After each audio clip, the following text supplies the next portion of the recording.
నిర్మలా సీతారామన్ ప్రవేశపెట్టిన బడ్జెట్ మరి మెప్పించిందా నొప్పించిందా దీనికి సంబంధించి మనం మాట్లాడబోతున్నాం. ప్రస్తుతం డిబేట్లో జాయిన్ అవుతున్నారు సీనియర్ కాంగ్రెస్ నేత మాజీ ఎంపీ తులసిరెడ్డి గారు. మరి కాసేపట్లో బీజేపీ నేత పార్టీ సీనియర్ నేత ప్రకాష్ రెడ్డి గారు డిబేట్లో జాయిన్ కాబోతున్నారు. అలాగే ఆర్థిక రంగ నిపుణులు రామచంద్రమూర్తి గారు డిబేట్లో జాయిన్ కాబోతున్నారు. అలాగే నవ తెలంగాణ మాజీ ఎడిటర్ విశ్లేషకులు వీరయ్య గారు డిబేట్లో జాయిన్ కాబోతున్నారు. తులసిరెడ్డి గారు, మొత్తం మీరు బడ్జెట్ ప్రసంగం చూసే ఉంటారు.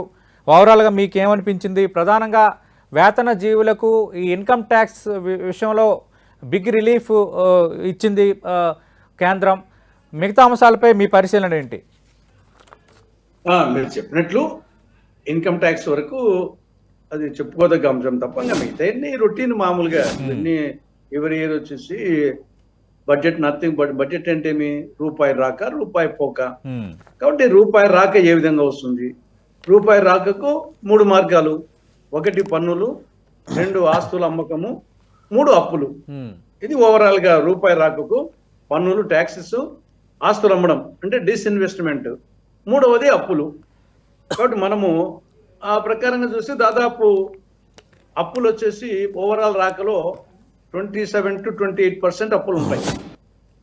తర్వాత డిస్ఇన్వెస్ట్మెంట్కు ఈసారి బాగా ఖచ్చితంగా చేస్తామని చెప్పేసి డిస్ఇన్వెస్ట్మెంట్కు చెప్పడం జరిగింది. నాకు తెలిసి డిస్ఇన్వెస్ట్మెంట్ ఒక 9 to 10% డిస్ఇన్వెస్ట్మెంట్, దానివల్ల వచ్చే ఆదాయం. ఇంకా మిగతా వచ్చేసి ట్యాక్సెస్ లో ప్రత్యక్ష పరోక్ష తీసుకున్నప్పుడు ప్రత్యక్ష పన్నుల కింద ఐటీ అండ్ కార్పొరేట్ ట్యాక్స్. ఇప్పుడు ఈసారి ఐటీ కొంత తగ్గుతుంది. ఇంకా మిగతా వచ్చేసి జిఎస్టీ, కానీ జిఎస్టీ పెరుగుతుంది ఆటోమేటిక్గా. ఐటీ వల్ల సేవ్ అయ్యే డబ్బు జిఎస్టీ రూపంలో పెరుగుతుంది. ప్రభుత్వానికి వచ్చేసి ఈ మిగిలినప్పుడు నా దగ్గర డబ్బు మిగిలింది అనుకోండి, ఒక 10,000 20,000 ఆటోమేటిక్గా వచ్చేసి ఒక సైకిలో లేకుంటే ఒక మటుకు బట్టలో లేకుంటే ఇంకోటి యుటెన్సిల్స్ ఏచుకుంటాం. కాబట్టి ఆ విధంగా జిఎస్టీ వస్తుంది. కాబట్టి ఓవరాల్ గా అది పెద్దగా ఇక్కడ కొంచెం తగ్గచ్చు, అక్కడ కొంచెం ఎక్కచ్చు, అంతే తప్పనిచ్చేసి మిగతా ఒక 10% జనరల్ గా పోయిన బడ్జెట్ కంటే ఒక 5-10% పెంచుతారు. అది దగ్గర అమలు కావచ్చు, అమలు కాకపోవచ్చు. జనరల్ గా కేంద్ర బడ్జెట్ దగ్గర అమలు అవుతుంటుంది. కానీ అన్ఎక్స్పెక్టెడ్ గా చెప్పలేము. ఇప్పుడు ప్రస్తుతం ఉండే పరిస్థితుల్లో ఇది మన బడ్జెట్ నిర్మలా సీతారామన్ మోడీ గారి కంటే నరేంద్ర మోదీ ట్రంప్ మీద ఎక్కువ ఆధారపడింది. వాళ్ళు రాబో రోజుల్లో ఈ యొక్క ట్యాక్సెస్ ఏ విధంగా అయిపోతున్నారు, రూపాయి పతనం ఏ విధంగా జరగబోతుంది, ఇవన్నీ తర్వాత రాబో వర్షాకాలం వచ్చేసి ఖరీఫ్ రబీ ఏ విధంగా వర్షాలు ఉంటాయి. కాబట్టి ఈ అంశాల మీద, కొన్ని ఇంటర్నల్ అంశాల మీద, కొన్ని ఎక్స్టర్నల్ అంశాల మీద ముడి చమురు ధర ఏమన్నా పెరిగితే ఒకసారి అనుకోకుండా తలకిందులు అవుతుంటాయి. అందుకే బడ్జెట్, రివైజ్ బడ్జెట్, యాక్చువల్స్ అని 3 పెట్టింది అందుకోసమే. మనము అసలు రాష్ట్రాల బడ్జెట్ అయితే బడ్జెట్ కు యాక్చువల్స్ కు దాదాపు 10 to 15% తేడా ఉంటుంది. కొంచెం సెంట్రల్ బడ్జెట్ దగ్గర ఉంటుంది. కాబట్టి ఇది పెద్దగా మనం వచ్చేసి ఎవరి ఇయర్ బడ్జెట్ వచ్చినప్పుడు చర్చుకోవడమే. కానీ ఇంతకుముందు గతంలో జిఎస్టీ లేకుండా ఉన్నప్పుడు అప్పుడు ఇండైరెక్ట్ పన్నులు ఏ విధంగా ఉంటాయి అనే దాన్ని బట్టి మనం ఎక్కువగా స్పెక్యులేషన్స్ ఉండేవి. ఇప్పుడు ఏముంది, జిఎస్టీ స్లాబ్స్ ఆల్రెడీ ఉన్నాయి. కాబట్టి పెద్ద మార్పు ఏమి దీంట్లో మనం ఊహించింది ఏమి లేదు. ఒక ఐటీ వరకు వచ్చేసి డెఫినెట్ గా వచ్చేసి కొంత మధ్యతరగతి ప్రజానీకానికి, కొంత ట్యాక్స్ పేయర్స్ కు, ఉద్యోగస్తులకు వాళ్ళకి వచ్చేసి డెఫినెట్ గా సంతోషం కలిగిస్తుంది. వాళ్ళు కొంత ఆ డబ్బు మిగిలిన కొనుగోలు శక్తి పెరుగుతుంది, దాన్ని వినియోగిస్తారు. కొంతవరకు వచ్చేసి వేరే రూపంలో గవర్నమెంట్కి ఆదాయం వస్తుంది. రెండవది వచ్చేసి ఆంధ్రప్రదేశ్ కు సంబంధించి మరి ఇంకా డెప్త్కు పోతే తెలియదు, కానీ ఇప్పుడు ఈ డెప్త్ పోలేదు కాబట్టి ప్రత్యేకంగా నిన్న కదా పోలవరం నుంచి మెన్షన్ చేశారు, అంతవరకే తప్పనిచ్చేసి ఈ రోజు ఏపీకి సెపరేట్ గా ఏమి ఎక్కడ మెన్షన్ చేయలేదు కాబట్టి ఏమి లేనట్టే కనపడుతుంది. బీహార్ కు మాత్రము కొంచెం వచ్చేసి ఓవరాల్ గా రైతులకి బోర్డు ఎన్నికలు దృష్టి పెట్టుకుని చేసినట్టు ఉంది. కాబట్టి ఇక్కడ 4 అంశాలు: 1 ఐటీకి సంబంధించి, 2 డిస్ఇన్వెస్ట్మెంట్ కి సంబంధించి, 3 బీహార్ కి సంబంధించి, 4 ఏపీకి సంబంధించి ప్రత్యేకంగా ఏమీ లేదు. ఈ యొక్క మిగతా ఎకనామిక్ సర్వే నిన్న ఇచ్చారు కాబట్టి ఆ ఎకనామిక్ సర్వే బేస్ చేసుకొని ఓవరాల్ గా ఆ నేపథ్యంలో పైకి పడిగట్టు పదాలు న్యాచురల్ గా వాడుతుంటారు. మహిళలు, యువత, రైతులు అని ఇవి మామూలుగా జనరల్ గా వాడుతుంటారు. ఆడ ఎప్పుడు స్థానికంటే ఒక 5% ఆటోమేటిక్ గా బడ్జెట్ పెరుగుతుంది కాబట్టి పెంచింటారు, అంతే తప్పనిచ్చేసి దాన్ని మనము న్యాచురల్ గా ఎవరైనా కానీ ఆ పదాల గారడీతో కొంత చెప్పుకుంటాం అంతే. తప్పనిచ్చేసి నాకు పెద్దగా దీంట్లో అంతకంటే పెద్దగా ఏముండలేదని నా అభిప్రాయం. రైట్. ప్రకాష్ రెడ్డి గారు, ఇన్కమ్ ట్యాక్స్కి సంబంధించి వేతన జీవులకు మధ్యతరగతికి ఊరట మినహాయిస్తే గొప్పగా బడ్జెట్ ఏమీ లేదంటున్నారు తులసిరెడ్డి గారు. ప్రకాష్ రెడ్డి గారు, రైట్, మళ్ళీ ప్రకాష్ రెడ్డి గారితో మాట్లాడదాం. రెండోది అంటే తులసిరెడ్డి గారు, బీహార్కి సంబంధించి మనం చూస్తే మకానా బోర్డుని ప్రకటించారు అక్కడ రైతులకు సంబంధించి. అంటే కేవలం ఎన్నికల కోణంలోనే అర్థం చేసుకోవాలా అనేది ఒకటి. రెండోది, మీరు ఆంధ్రప్రదేశ్కు కేటాయింపులకు సంబంధించి ఏం ప్రస్తావన లేనట్టు ఉందన్నారు. ఆల్రెడీ స్టీల్ ప్లాంట్కి ఒక ప్యాకేజీ ప్రకటించారు. పోలవరం వేగవంతంగా అవ్వటానికి అన్ని రకాలుగా సహకరిస్తామని చెప్పారు. అలాగే అమరావతి నిర్మాణానికి సంబంధించి ఓటాన్ అకౌంట్ బడ్జెట్లోనే నిర్మలా సీతారామన్ ఆల్రెడీ ఒక ప్రకటన చేశారు సాయంకి సంబంధించి. ఇంకా ఆంధ్రప్రదేశ్కు కావాల్సినవి ఏంటి? ఇప్పుడు మనం తీసుకుంటే ముందు నంబర్ 1 పాయింట్ ప్రత్యేక హోదా. అది వచ్చేసి చట్టంలో, ఏపీ పునర్వికసన చట్టంలో లేకున్నప్పటికీ 2014 ఫిబ్రవరి 20 తారీఖున రాజ్యసభలో ఆనాటి ప్రధానమంత్రి ప్రకటించింది, పార్లమెంట్ ఒప్పుకున్నది. వీళ్ళు వచ్చేసి వెంకటేశ్వర్గా చెప్పడం జరిగింది, వాళ్ళ మేనిఫెస్టో చెప్పడం జరిగింది. కాబట్టి ప్రత్యేక హోదా రాష్ట్రానికి సంజీవని అని చెప్పేసి అందరూ ఒప్పుకుంటారు. కాబట్టి దాని గురించి ఏ బడ్జెట్ లో ప్రస్తావన లేదు, ఈసారి కూడా లేదు. That is number 1. అంటే అది ముగిసిన అధ్యాయం ఆల్రెడీ కేంద్రం ప్రకటించింది కదా. ఏమి ముగిసిన అధ్యాయాలు, అనేక ముగిసిన అధ్యాయాలు మళ్ళీ తెలుసుకుంటున్నాయి కదా.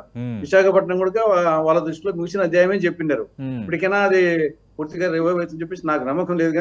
కానీ కొంతవరకు వచ్చేసి ముగిసిన అధ్యాయం చెప్పాను కొంచెం తెలుసుకుంటుంది కదా. కాబట్టి ఆ యాంగిల్లో ఒకటి.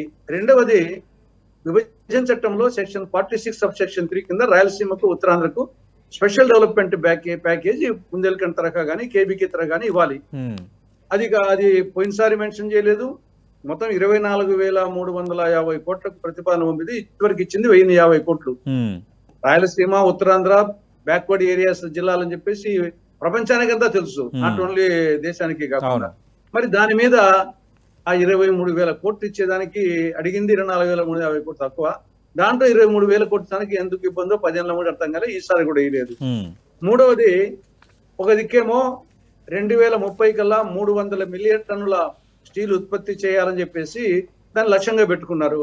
మరి ఆ నేపథ్యంలో మా కడప జిల్లాలో స్టీల్ ఆధ్వర్యంలో స్టీల్ ప్లాంట్ ఏర్పాటు చేయాలి, ఇంటిగ్రేటెడ్ స్టీల్ ప్లాంట్ అని చెప్పేసి చట్టంలో షెడ్యూల్ 13లో స్పష్టంగా ఉంది. ఆ నేపథ్యంలో మరి స్టీల్ ఆధ్వర్యమో లేకుంటే ప్రైవేట్ రంగమో ఏదో ఒకటి కడప జిల్లాలో ప్రైవేట్ వచ్చేసి 4 సార్లు శంకుస్థాపన చేశారు.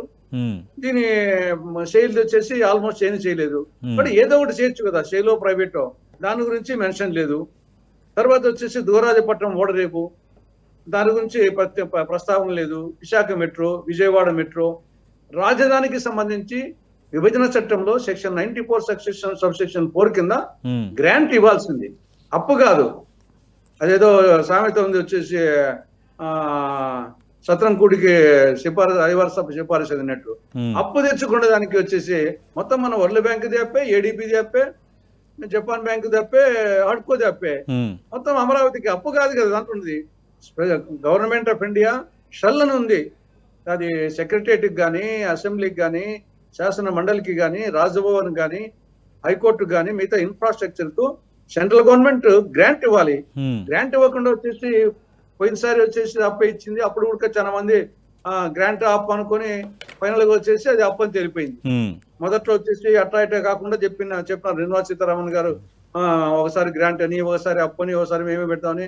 ఆఖరికి ఏం లేదు, ఇదంతా వచ్చేసి మళ్ళీ రాష్ట్ర ప్రభుత్వమే అప్పుగా. ఈవెన్ వచ్చేసి విశాఖ స్టీల్ ప్లాంట్ కూడా పెట్టుబడి కింద అప్పే ఇచ్చింది. అదేమో వచ్చేసి గ్రాంట్ కాదు. ఎప్పుడు కూడా ఆల్రెడీ 35,000 కోట్లు అప్పు ఉందని ఆయన చెప్తున్నాడు, ఇచ్చిందేమో 11,440 కోట్లు. అది కూడా పెట్టుబడి కింద ఇస్తున్నారు. అది మళ్ళీ ఫ్యూచర్ లో రాబట్టేదే. కాబట్టి సరే, something is better than nothing అంతవరకు. కానీ దాంతో ఏమవుతుందో ఇప్పటికీ చెప్పలేము. ఓదికో క్యాపిటల్ మైన్స్ అలాట్ చేయడం లేదు, సేల్లో విలీనం చేసుకోవడం లేదు. లాభాలు వస్తే సేల్లో విలీనం అయితే అంటారు. వచ్చేసి పిచ్చి కుదిరితే కానీ పెళ్లి కాదు, పెళ్లి అయితే కానీ పిచ్చి కుదిరినట్టు లాభాలు వచ్చేట్టుకంటే సేల్లో కలపాల్సిన అవసరం ఉంది. లాభాల కోసమే సేల్లో, లాభాలు వచ్చినాక సేల్లో కలుపుతామంటున్నారు. కాబట్టి అది అట్నే ఉంది. ఇంకా మిగతా పోలవరం వచ్చేసి అది 12,000 కోట్లు ఇచ్చింది వాస్తవమే. అది యాక్చువల్ గా విభజన చట్టంలో సెక్షన్ 90 ప్రకారంగా ఇది జాతీయ ప్రాజెక్టు చేయాల్సింది వాళ్ళు. అదేమో వచ్చేసి అది మనకు లేనిది ఇవ్వడం కాదు, ఇన్నాళ్ళు ఇవ్వకుండా పోయిన దానికి ఏదో చేస్తున్నారు. అది కూడా ఫేజ్ 1. మొత్తం వచ్చేసి 150 అడుగుల ఎత్తు వరకునే చెప్పలేదు, 135 వరకే ఉన్నారు. 135 అన్నప్పుడు అది వచ్చేసి ఏ మేరకు అది ఒక గ్రావిటీ ప్రాజెక్ట్ కదా, అప్పుడు లిఫ్ట్ ఇరిగేషన్ ప్రాజెక్ట్ అవుతుంది, అది ఒక బ్యారేజ్ కిందనే అవుతుంది. తర్వాత మిగతా ఇంకా కడప బెంగళూరు ఇది ఆల్రెడీ శాంక్షన్ రైలు మార్గం, దానికి 50% కేంద్రము 50% రాష్ట్రము. జగన్మోహన్ రెడ్డి ప్రభుత్వం మ్యాచింగ్ గ్రాంట్ కట్టలేదు, ఇల్లు కట్టలేదు. వీళ్ళు మేము సెంట్రల్ గవర్నమెంట్ 100% అని చెప్పారు, అది కూడా మెన్షన్ చేయలేదు. కాబట్టి నదుల అనుసంధానం గురించి ఎక్కడ ప్రస్తావన లేదు. గోదావరి, బనకచర్ల. తులసిరెడ్డి గారు ఖచ్చితంగా అవి కూడా మాట్లాడదాం, ఇంకేమి ప్రస్తావన లేవో ఖచ్చితంగా అవి కూడా మాట్లాడదాం. ప్రకాష్ రెడ్డి గారు ప్రస్తుతం డిబేట్లో జాయిన్ అవుతున్నారు, బీజేపీ సీనియర్ నేత, ప్రస్తుతం పార్టీ రాష్ట్ర కార్యదర్శిగా ఉన్నారు. ప్రకాష్ రెడ్డి గారు, బడ్జెట్కి సంబంధించి వేతన జీవులకి మధ్యతరగతికి ఇన్కమ్ ట్యాక్స్ కొత్త పన్ను విధానంలో స్లాబులు ప్రకటించడం అనేది భారీ ఊరటగానే అందరూ ఒప్పుకుంటున్నారు. ఆ విషయంలో ఎక్కువగా భిన్నాభిప్రాయాలు ఎక్కడా లేవు. But at the same time కేవలం ఎన్నికలు ఉన్నాయి కాబట్టి బీహార్ రైతులకు కొన్ని వరాలు ప్రకటించారు. తెలంగాణ, ఆంధ్రప్రదేశ్కు కేటాయింపుల ప్రస్తావన అంతగా గొప్పగా లేనట్టు ఉందని తులసిరెడ్డి గారు అంటున్నారు. ముందు తులసిరెడ్డి గారికి పెద్దలకు నమస్కారం. నమస్తే అండి. సతీష్ గారు, నేను ఒక విషయం చెప్తా. ఉడాన్ లో ఇప్పుడంటే నేను ఆంధ్ర బడ్జెటా, తెలంగాణ బడ్జెటా, ఇది రాయలసీమ బడ్జెటా, గుజరాత్, బీహార్ బడ్జెట్ అనే చర్చ కాదు, ఆ చర్చకు పోకర్లేదు. కానీ ఉడాన్ స్కీమ్ లో 80 ఎయిర్పోర్ట్స్ స్టార్ట్ చేయాలి. ఉడాన్ స్కీమ్ లో అది ఆ ఏరియాను మనం అర్థం చేసుకోవాల్సిన పద్ధతి ఏంటంటే, ఉడాన్ స్కీమ్ అనేది పెట్టిన తర్వాత బీహార్ లో మెన్షన్ చేసినారు, బీహార్ లో 2 ఎయిర్పోర్ట్స్ వస్తుండొచ్చు కాక, కానీ తెలంగాణలో కూడా ఒక 3 ఎయిర్పోర్ట్స్ కన్సల్టేషన్ ఉన్నాయి ఉడాన్ స్కీమ్ లో. అట్లా ఆంధ్రప్రదేశ్ లో కూడా కన్సల్టేషన్ లో ఉంటాయి ఆల్రెడీ. అందుకోసమనే ఈ బడ్జెట్ లో మనం అర్థం చేసుకోవాల్సింటే, బడ్జెట్ తెలంగాణకు ఆంధ్రకి ఏమి ఇచ్చింది దానికంటే ఎక్కువ ఇప్పుడు మొత్తం 40 లక్షల కోట్ల బడ్జెట్ లో సుమారుగా 11 లక్షల కోట్ల రూపాయలు ప్రణాళిక బడ్జెట్, అంటే స్ట్రెయిట్ గా ఇన్ఫ్రాస్ట్రక్చర్ ఏరియాలోకి మూలధన పెట్టుబడిలోకి వస్తున్నటువంటి బడ్జెట్ కింద, అంటే దాని డెవలప్మెంట్ కోసం, ఇన్ఫ్రాస్ట్రక్చర్ కోసం పెడుతున్న బడ్జెట్.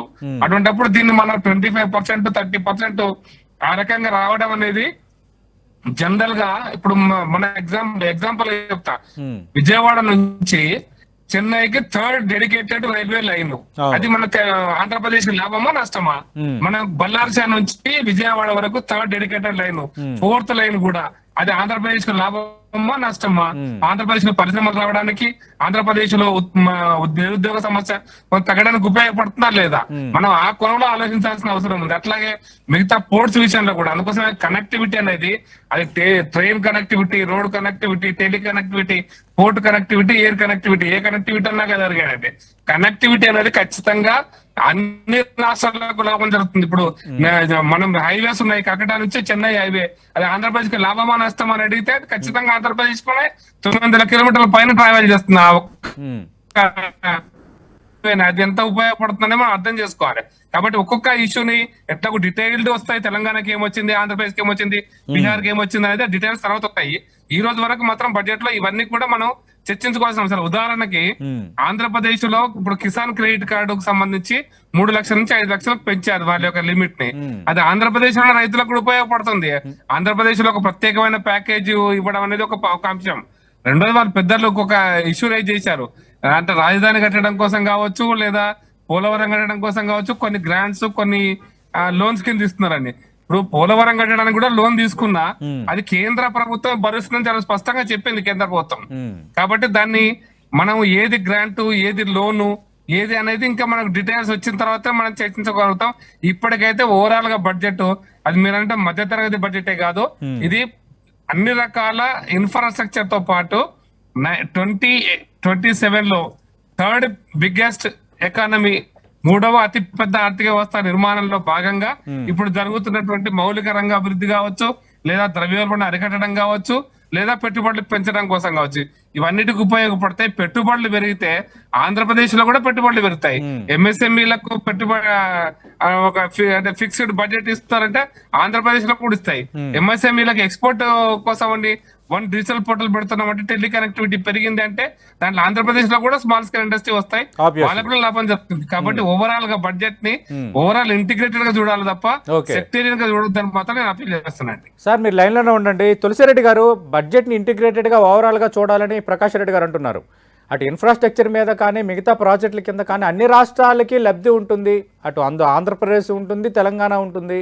దీన్ని స్పెసిఫిక్గా ఈ రాష్ట్రానికి అంతా ఆ రాష్ట్రానికి ఎంత అని ఎట్లా చూస్తామని అడుగుతున్నారు. లేదు, అది చూడవలసిన అవసరం లేదు. కానీ ఇక్కడ ఆంధ్రప్రదేశ్ సంబంధించి కొన్ని స్పెసిఫిక్ గా చట్ట ప్రకారం వచ్చేటట్టు అడుగుతున్నాం.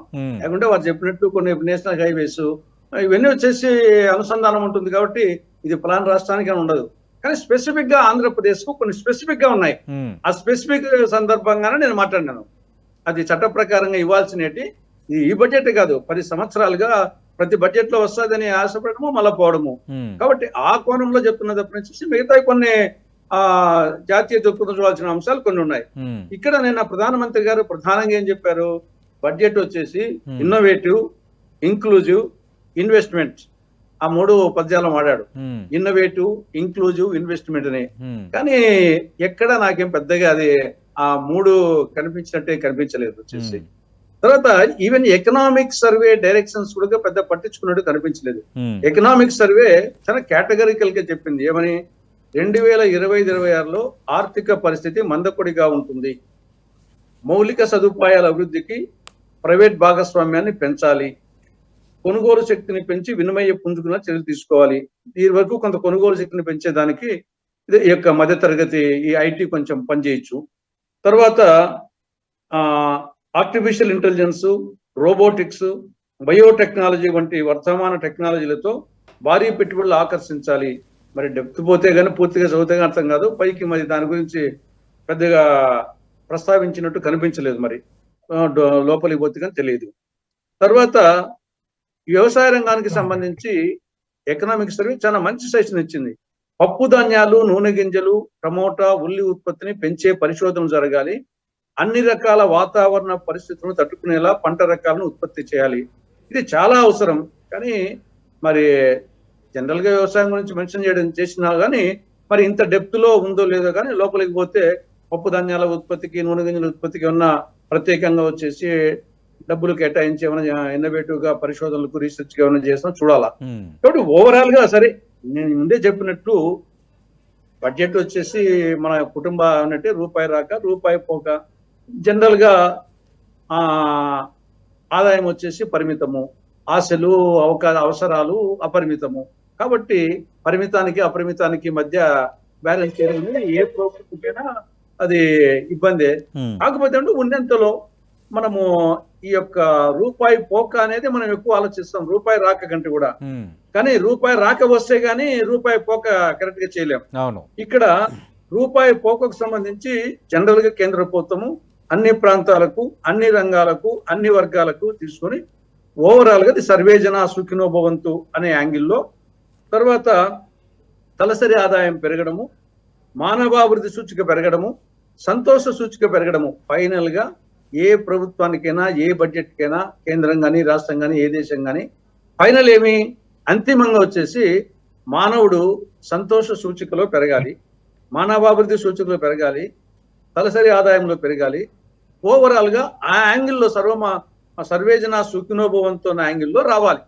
కాబట్టి ఆ కోణంలో మనము స్టిల్ ఇప్పటికీ మనం వచ్చేసి ఆకలి కేకల్లో మన 2020 మనం వచ్చేసి గర్వకారణంగా ఇక్కడ చెప్పుకోవచ్చునేమో కానీ గ్లోబల్లో వచ్చేసి మొత్తం ఆకలి కేకల్లో 2024లో 127 దేశాలలో కాను మనం 105వ స్థానంలో ఉన్నాం. నేను గతంలో పెద్దగా ఉన్నామని చెప్పలేదు, ఇప్పటికి కూడా మనం వచ్చేసి 127 దేశాల్లో ఆకలి కేకలకు సర్వే చేస్తే మన స్థానం వచ్చేసి 105లో ఉంది. అంటే మనము లాస్ట్ నుండి ఎక్కువ ఇబ్బందులు ఉండే, ఎక్కువ ఆకలి కేకలు, ఆకలి చావులో ఉండే వాళ్ళలో మనం ఆ పరిస్థితిలో ఉన్నాం. కాబట్టి మనము మిగతా సంతోష సూచిక ఇవన్నీ ఎక్కడో ఉన్నాం వచ్చేసి మనము దరిదాపుల్లో కూడా లేము.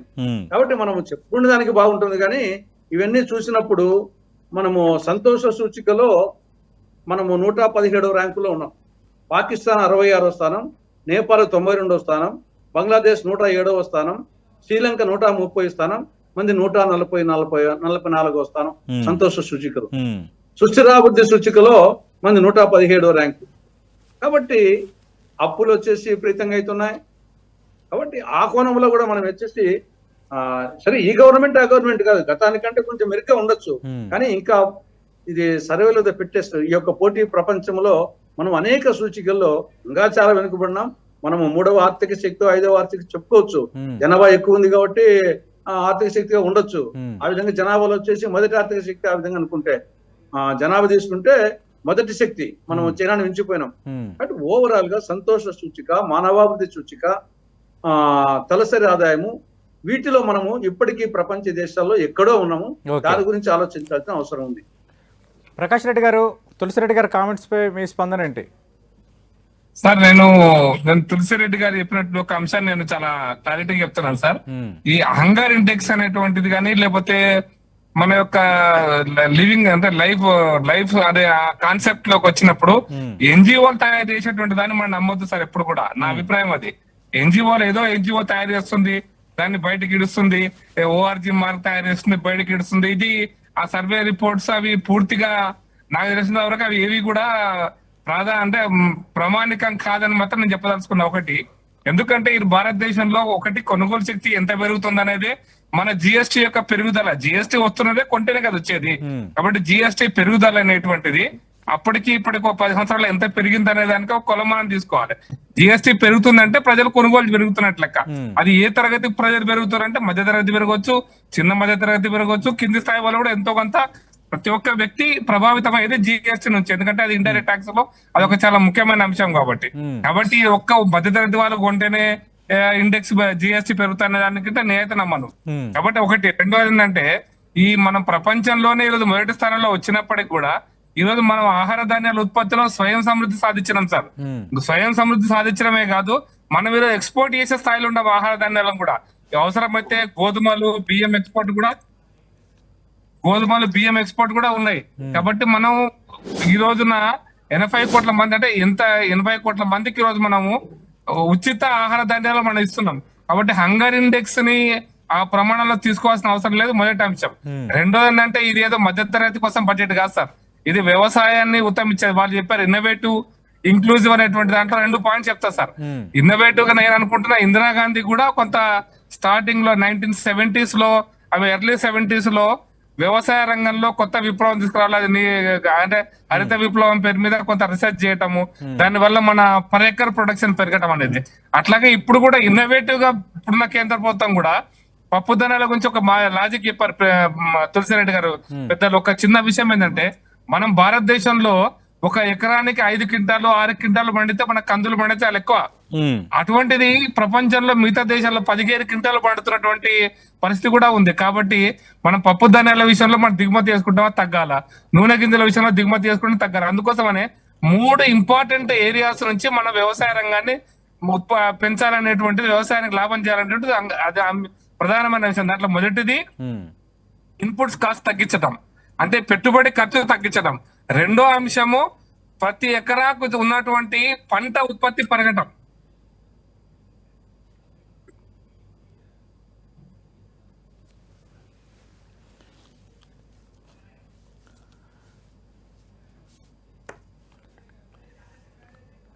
సతీష్ గారు, ప్రకాష్ రెడ్డి గారు మాట్లాడండి సార్. హలో. ప్రతి ఉత్పత్తి పంట ఇప్పుడు మనం 40 క్వింటాలు అనుకుంటే దాన్ని 50 క్వింటాలు పెట్టడం. ఇన్నోవేటివ్ అనేది బాగా, అంటే వ్యవసాయ రంగంలో ఇన్నోవేటివ్నెస్ అనేది ఒక బాగా అనుగుణంగా ప్రతి ఉత్పత్తి యొక్క ధరలు పెరగాలి కూడా. 15 నిమిషాలు కొంత సైడ్ కి ఆగలరా? హలో ప్రకాష్ రెడ్డి గారు సార్, అందుకోసమనే ఇన్నోవేటివ్ గానే ఉంది, ఇంక్లూజివ్ గా కూడా ఉంది. అందుకనే అన్ని రకాల వ్యవసాయ రంగంలో ఉత్పత్తి పెరిగితేనే దానికి మన కొనుగోలు శక్తి పెరుగుతుంది అనేది కూడా చాలా సందర్భాల్లో చాలా పెద్దవాళ్ళు చెప్పినారు. కాబట్టి వ్యవసాయ ఉత్పత్తుల ధరలు పెరగాల, రైతులకు కొనుగోలు శక్తి పెరగాల,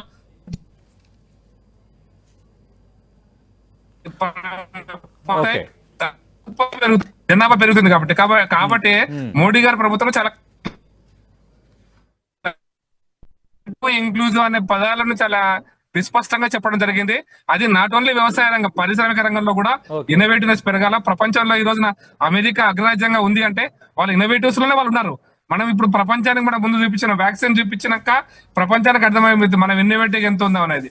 అట్లా సైంటిఫిక్ టెంపర్మెంట్, సైంటిఫిక్ డెవలప్మెంట్, అందుకోసం మొదటిసారిగా నాకు తెలిసినంత వరకు ఇందిరాగాంధీ కాలంలోనే ఐసీఆర్ అనేటువంటిది ఎస్టాబ్లిష్ అయితే, ఆ ఐసీఆర్ కు అత్యధిక నిధి ఇచ్చిన తర్వాత 20-30 సంవత్సరాలు పూర్తిగా నెగ్లెక్ట్ చేయబడినటువంటి Indian council for agriculture research కి ఈ బడ్జెట్ లో, గత బడ్జెట్ లో కూడా ఎక్కువ నిధులు కేటాయించడం, పరిశోధనలు వ్యవసాయ రంగంలో సాగడం అనేటువంటిది అది ఇన్నోవేటివ్ లో భాగంగానే గుర్తించాలని చెప్పదలుచుకున్నాను. రైట్, ప్రకాష్ రెడ్డి గారు మీరు లైవ్ లోనే ఉండండి. థ్యాంక్ యూ తులసిరెడ్డి గారు డిబేట్లో జాయిన్ అయినందుకు. ఇప్పుడు స్మాల్ బ్రేక్ తీసుకుందాం. బ్రేక్ తర్వాత బడ్జెట్లో కేటాయింపులకు సంబంధించి నిజంగా వికసిత భారత్ని ఇది ప్రతిబింబిస్తుందా, అలాగే వేతన జీవులకు సంబంధించి ఈ ఐటీ స్లాబ్లకు సంబంధించి ఇది అందరికీ ఊరట అంటున్నారు. ఈ ఊరట ఏ విధంగా ఉండబోతుంది, అలాగే సీనియర్ సిటిజన్కి సంబంధించి టీడీఎస్కి సంబంధించి కూడా ఒక ప్రకటన చేసిన నేపథ్యంలో దాని ఇంపాక్ట్ ఎలా ఉండబోతుంది,